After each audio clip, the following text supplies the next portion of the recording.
أعوذ بالله من الشيطان الرجيم بسم الله الرحمن الرحيم الحمد لله رب العالمين وصلى الله على سيدنا محمد وآله الطاهرين. Verse number 134 of Surah An-Nisa. من كان يريد ثواب الدنيا فعند الله ثواب الدنيا والآخرة وَكَانَ اللَّهُ سَمِيعًا بَصِيرًا. Whoever desires the reward of this world should know that with Allah is the reward of this world and the hereafter. And Allah is all-hearing, all-seeing.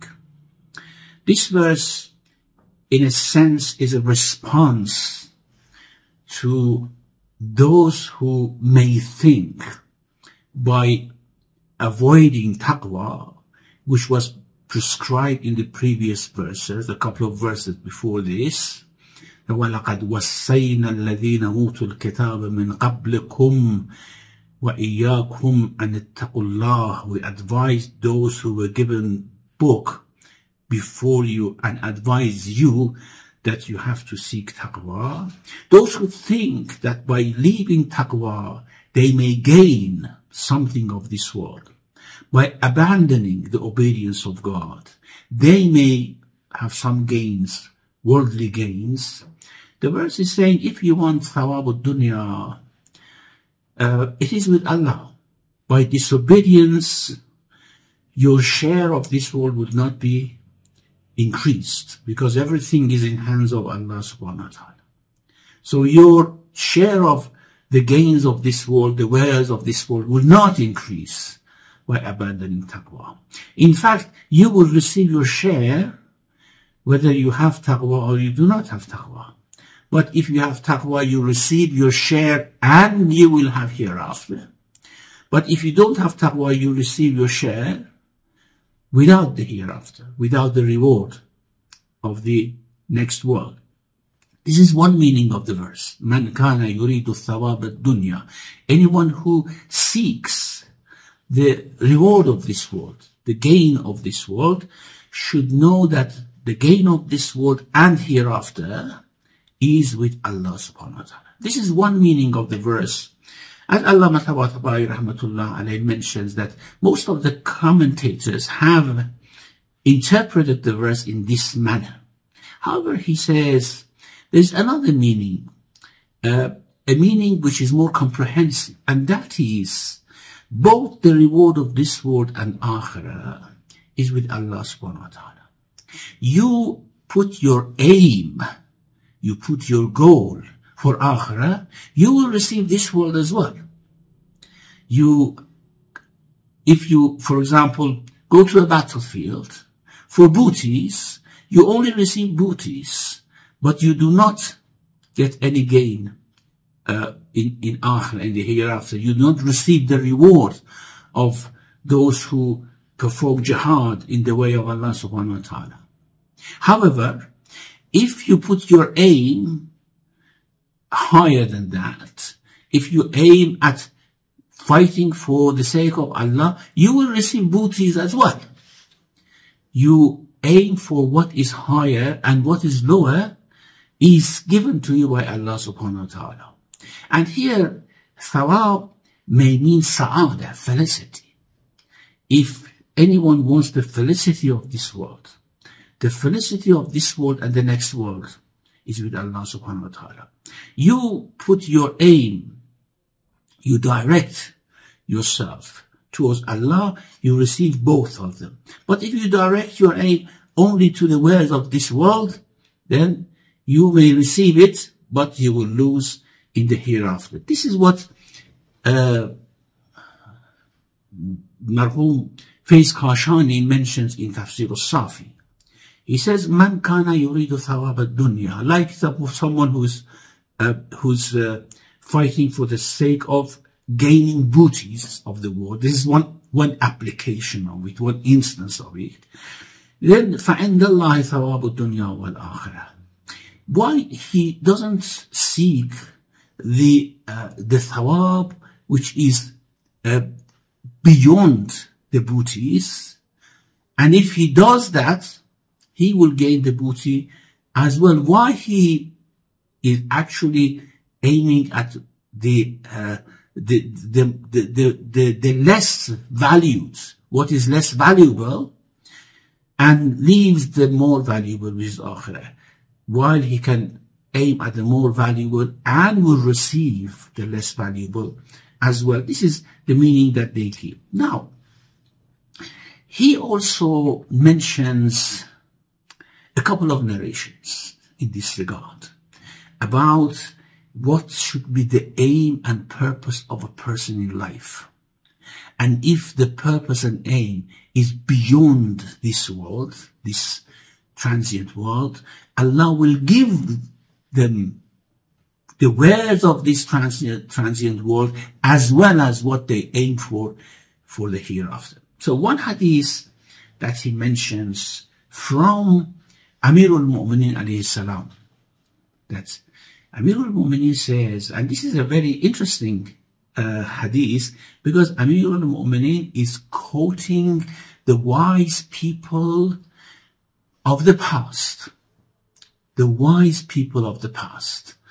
Not the prophets, not saints or awsiya, but the wise people. He says, كانت الحكماء والفقهاء إذا كاتب بعضهم بعضا. The epistles exchanged, the letters exchanged by wise men and those who had deeper comprehension of faith. Fuqaha here doesn't mean jurists, but those who have deeper understanding of faith.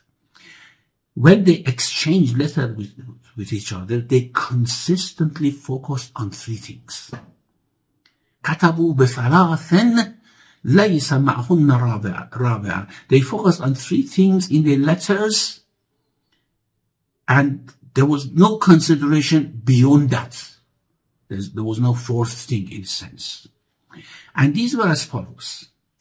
من كانت الآخرة همته كفاه الله همته من الدنيا.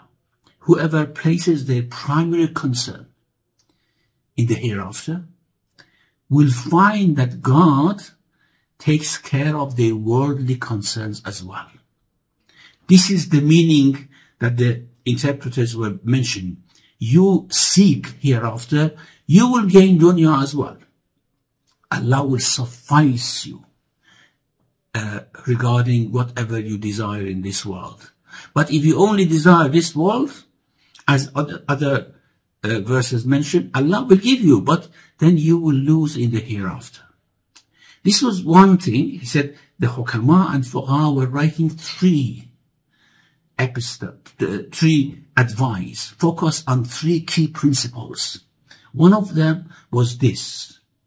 And as I said, interestingly, he doesn't say these were from prophets, were from people of wisdom and people of deep understanding of faith. Whoever places their primary concern in the hereafter will find God take care of their worldly concerns. One. وَمَنْ أَصْلَحَ سَرِيرَتَهُ أَصْلَحَ اللَّهُ عَلَانِيَتَهُ.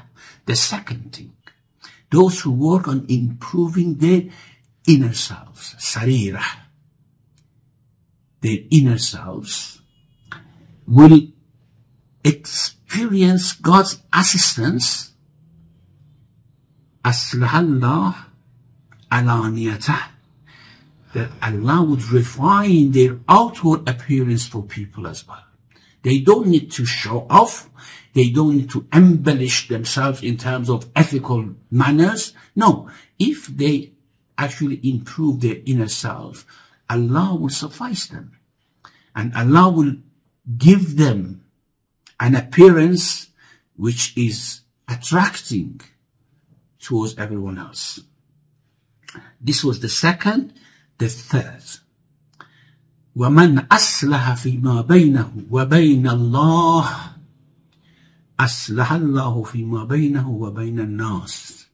If one strives to rectify their relationship with God, they will consequently find that God rectifies their relationship with people.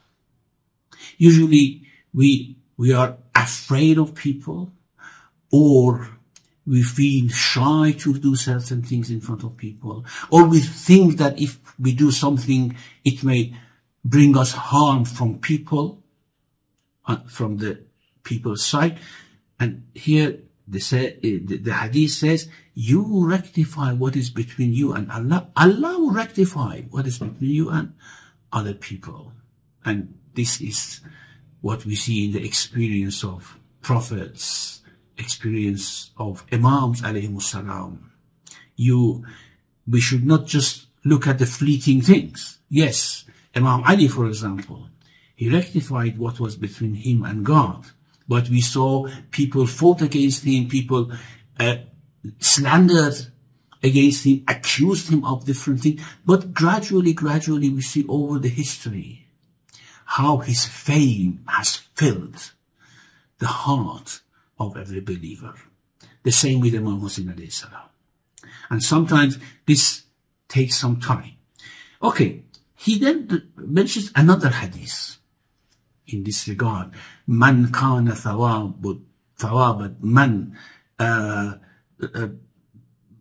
kana yuridu thawab ad-dunya فَعِنْدَ اللَّهِ ثَوَابُ الدُّنْيَا وَالْآخِرَةِ. Whoever seeks the reward of this world, the reward of this world and the next is all with Allah. Now the other hadith, he says, Ad-dunya, this is from Imam Ja'far al-Sadiq alayhi salam. He reports it from Man la yahdaruhu al-faqih. Faiz Kashani reports this in his tafsir from Man la yahdaruhu al-faqih. Ad-dunya talibatun wa matlubah. The world seeks and is sought after. Now, we know that everyone is seeking after the world. It's sought after by everyone. However, what does it mean? The world seeks. طالبة ومطلوبة. فمن طلب الدنيا طلبه الموت حتى يخرجه منها. Whoever seeks the world, that death will seek him out until it takes him out of the world.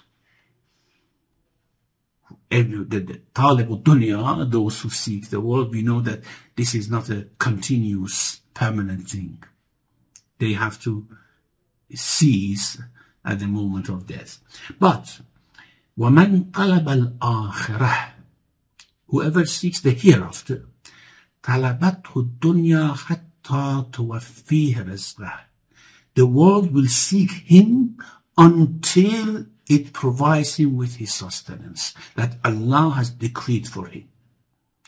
Now these are, we may sometimes say, well, these are so idealistic. It never happens in real life.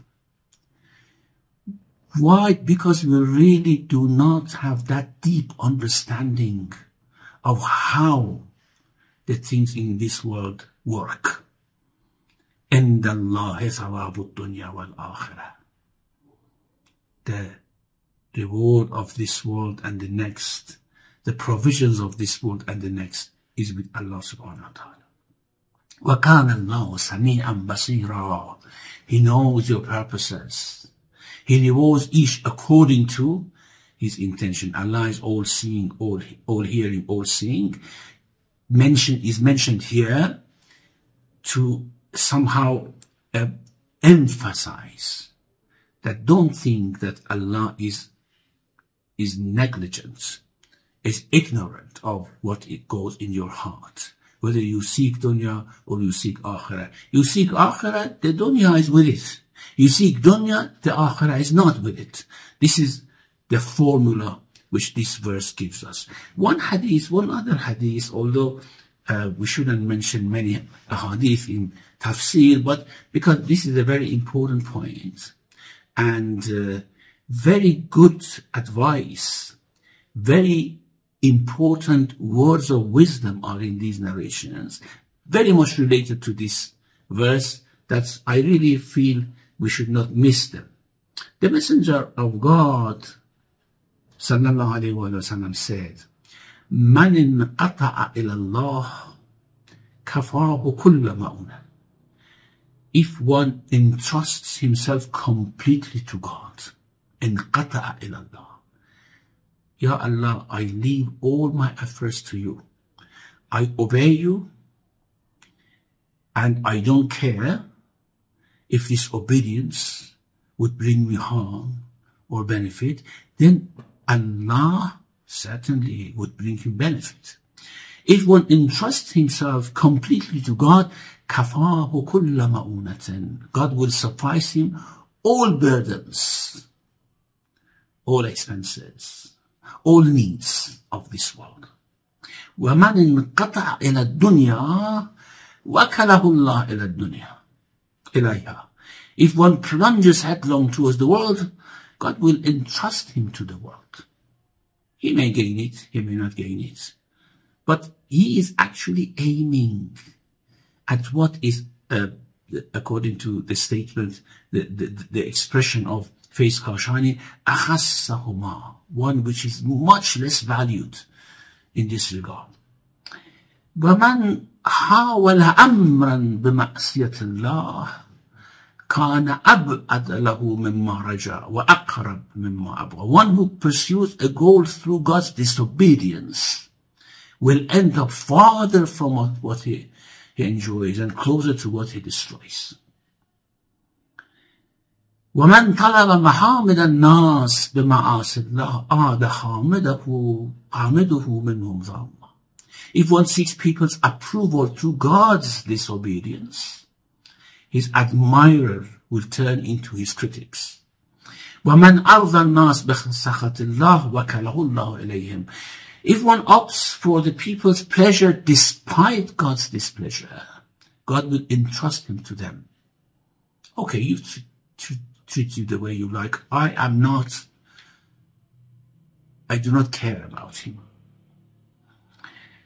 And وَمَنْ أَحْسَنَ مَا بَيْنَهُ وَبَيْنَ اللَّهِ كَفَاهُ اللَّهُ مَا بَيْنَهُ وَبَيْنَ النَّاسِ. As we had in the other hadith, if one improves what lies between him and his Lord, God will suffice what lies between him and people. And the rest of the hadith is exactly like the hadith that I mentioned from Amirul Mu'mineen as the advice of the wise people in the past. Okay, so the verse was related to the advice of taqwa, which was mentioned a couple of verses before. وَلَقَدْ وَصَّيْنَا الَّذِينَ أُوتُوا الْكِتَابَ مِنْ قَبْلِكُمْ وَإِيَّاكُمْ أَنِ اتَّقُوا اللَّهَ. We have advised persistently, consistently, people of all faiths before you that they have to have taqwa of Allah.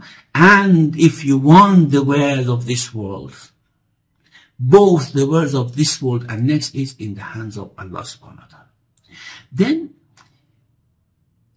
we have another verse which is very much application again of taqwa. Application of taqwa, and maybe related to the story that we had about those people who slandered others, accused others with regards to their own sin. Verse number 135. يا أيها الذين آمنوا كونوا قوامين بالقسط شهداء لله ولو على أنفسكم أو الوالدين والأقربين إن يكن غنيا أو فقيرا فالله أولى بهما. This is a very beautiful expression that inshallah will explain. فلا تتبعوا الهوى أن تعدلوا وإن تلووا أو تؤرضوا فإن الله كان بما تعملون خبيرا. All you who have faith. This is one of the most demanding verse in the Quran. Demanding, and in terms of ethical worth, it's beautiful. All you who have faith, be maintainers of justice and witnesses for the sake of Allah. قوامين بالقسط شهداء لله. Interestingly, we have another verse in Surah Ma'idah which changes the the place of these two expressions. In that verse, we have Ya ayyuha alladhina amanu kunu qawwamina lillah shuhada'a bil qist. Here it says kunu qawwamina bil qist shuhada'a lillah. And both return to the same thing. Because Allah commands to qist. Qul amara rabbi bil qist. My Lord has commanded me to qist, justice or equity. We'll discuss the meaning of qist shortly. It's a bit different from adl. Usually we translate adl as justice and qist as justice as well, but they have quite a nuance of meaning. All you who have faith, be maintainers of justice and witnesses for the sake of Allah, even if it should be against yourselves or your parents and near relatives, whether it be someone rich or poor, for Allah has a greater right over them. فَاللَّهُ أَوْلَى بِهِمَا. This is again one of the beautiful expressions we will inshallah shortly discuss. فَلَا تَتَّبِعُوا الْهَوَىٰ أَن تَعْدِلُوا. So do not follow your desires, lest you should be unfair. وَإِن تَلْغُوا أَوْ تُعْرِضُوا فَإِنَّ اللَّهَ كَانَ بِمَا تَعْمَلُونَ خَبِيرًا. And if you distort, meaning distort the testimony, twist the truth in a way that people are confused. وَإِن تَلْغُوا, if you distort, أَوْ تُعْرِضُوا, or disregard, do not present what you know in terms of testimony, Allah is indeed well aware of what you do. I think in terms of ethics, in terms of human relations, in terms of justice, in terms of not discriminating, this verse is one of the summits, the pinnacles of ethical advice. Okay. Of course, this is talking about providing testimony in court or for arbiters, but this is very general advice in all the speeches, in every statement that we make. And this general idea and concept is mentioned in other verses more explicitly, that this is for every place, not only in the court, not only when you are judging people, in every place, in every statement that you utter, you have to follow this as well, this advice. وَإِذَا قُلْتُمْ, as we have it in Surah An'am, وَإِذَا قُلْتُمْ فَعْدِلُوا وَلَوْ كَانَ ذَا قُرْبَى وَبِعَهْدِ اللَّهِ أَوْفُوا ذَلِكُمْ وَصَّاكُمْ بِهِ لَعَلَّكُمْ تَذَكَّرُونَ. This is actually a statement opposing the mushrikun when they were talking about halal and haram. Then Allah says, come, I tell you what is halal, what is haram, what is of ethical value, what is not of ethical value. One of those things which is mentioned there is this one, وَإِذَا قُلْتُمْ فَعْدِلُوا وَلَوْ كَانَ ذَا قُرْبَى. When you speak, be fair, even if it were a relative, and fulfill Allah's covenant. ذَلِكُمْ وَصَّاكُمْ بِهِ. This is the command of God. Not those things that you somehow made up for yourself. They made up many laws, things, and saying they were saying that these are actually the injunctions of God. Allah says, this is what Allah advises you, commands you. لَعَلَّكُمْ تَذَكَّرُونَ, so that you take heed. Now, Fakhruddin al-Razi says something interesting about this verse. He says that the last verse prompted the audience to seek the reward of hereafter. This verse presents a practical implication. an application of that. It's a shift of focus to something particular after mentioning something very general. So this is what Razi says, and it's quite right. Now, about thawab dunya and also about the application of taqwa, which was mentioned a couple of verses before this. And Tabari says, this verse could also be a follow-up of the story of Abu Tu'ma ibn Ubayriq.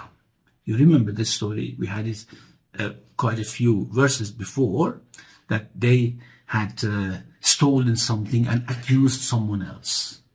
And they wanted one of their relatives to come and provide testimony for them. And they actually sought Prophet's testimony for them because they thought we are Muslims and that person is not Muslim. So he says this is probably related to that as well.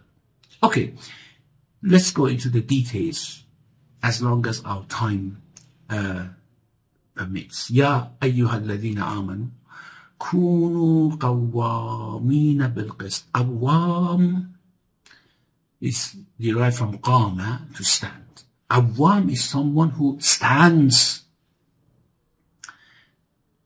for something, who takes care of something, who protects something. And this is like qayyum. Awam and qayyum have the same meaning. Both of them are hyperbole of qa'im. And when we say Allahu la ilaha illa huwa al-hayyul qayyum, Allah is qayyum, means He is taking care of everything. He is to take care of justice. Kunu qawwamin, maintain justice. Allah is the maintainer of everything, and you be the maintainer of justice. The hyperbolic emphasis, qawwamin, not qa'imina bil qist. We have qa'iman bil qist in other verse as well about Allah subhanahu wa ta'ala, but it says not qa'imina bil qist, qawwamina bil qist. Do not swerve even a little bit. Be steadfast, be firm maintainers of justice, of qist. Now, qist is translated as fairness, justice, equity. However, if we want to give the nuance of meaning and the difference between adl and qist, adl is usually justice in arbitration, justice in ruling. To be just in ruling, this is adl. Qist is more about not discriminating in distribution of things, not discriminating between people.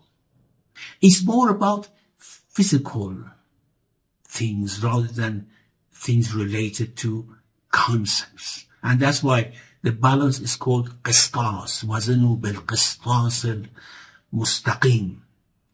In Lisan al-Arab, he actually brings a report which explains the difference between adl and qist very nicely.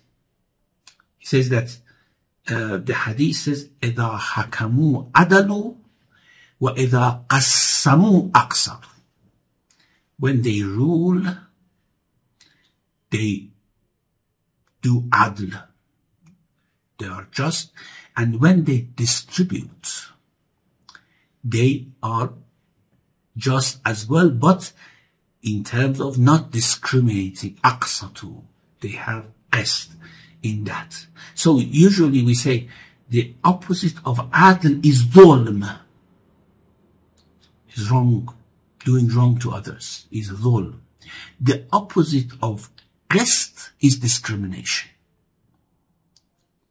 Although adl sometimes is used in a more general term to include qist as well.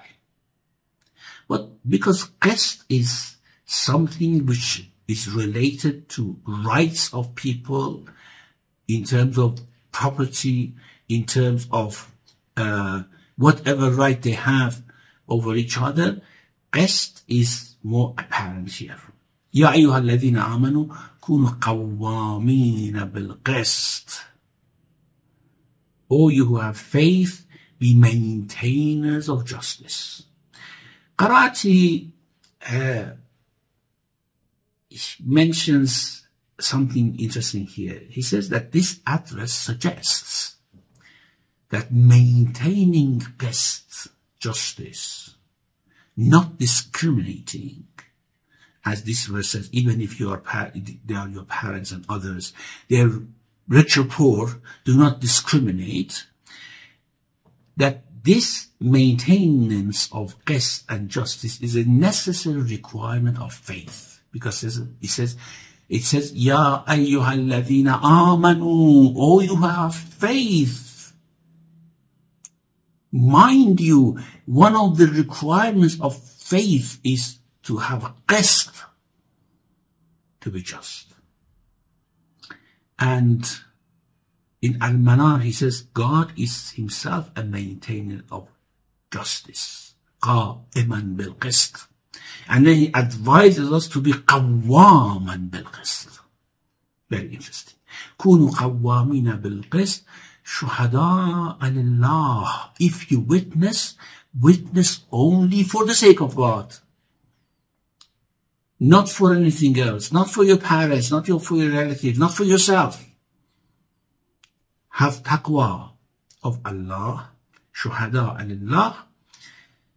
Inshallah, the continuation of this verse and also some more explanation about shuhada lillah, we leave it for our next session because the time is over. ربنا لا تزغ قلوبنا بعد إذ هديتنا وهب لنا من لدنك رحمة إنك أنت الوهاب وصلى الله على محمد وآله الطاهرين.